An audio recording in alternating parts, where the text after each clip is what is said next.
আজকে তোমাদের সাথে শেয়ার করব পাহাড়ি স্টাইলে দারুণ স্বাদের চিকেন মোমোর রেসিপি। তার জন্য তো রেসিপিটা পুরোটাই দেখতে হবে, স্কিপ করলে হবে না।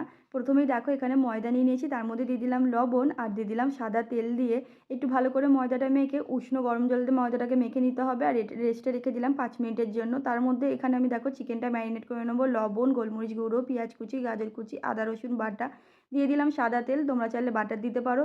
তো তারপর দিয়ে দিলাম সয়া সস আর দিয়ে দিলাম কাঁচা লঙ্কা কুচি, তোমরা তোমাদের ঝাল অনুযায়ী দেবে। তো দেখো এদিকে চিকেনটাও ম্যারিনেট করা হয়ে গেছে। তারপর যে ময়দাটা মেখে রেখেছিলাম ছুরির সাহায্যে একটা করে লেচি কেটে নিলাম সমান মাপের।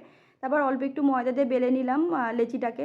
আর 1 চামচ পুর দিয়ে এবার আমি এটাকে মোমোটাকে শেপ দিয়ে নেবো। তোমরা তোমাদের পছন্দ মতন শেপ দিয়ে নেবে, আমি এটাই পারি ওটাই দিয়ে দিলাম। তারপর আমার কাছে যেহেতু স্টিমার নেই, বাটিতে গরম জল বসিয়ে একটা ছাঁচে বসিয়ে তার মধ্যে ব্রাশ করে নিলাম তেলটা। তার মধ্যে মোমোটা 7 মিনিটের জন্য স্টিম হতে দিয়ে দিয়েছি। দেখো আমার কিন্তু এখানে মোমো রেডি হয়ে গেছে। তোমরা যদি চাও অবশ্যই ভিডিওটা দেখে মোমোটা বাড়িতে করে খেও। তো চলো আজকে এই পর্যন্ত, দেখা হচ্ছে অন্য কোনো ভিডিওতে। আর হ্যাঁ, যাওয়ার আগে লাইক কমেন্ট শেয়ার আর সাবস্ক্রাইবটা করতে ভুলো না। টাটা।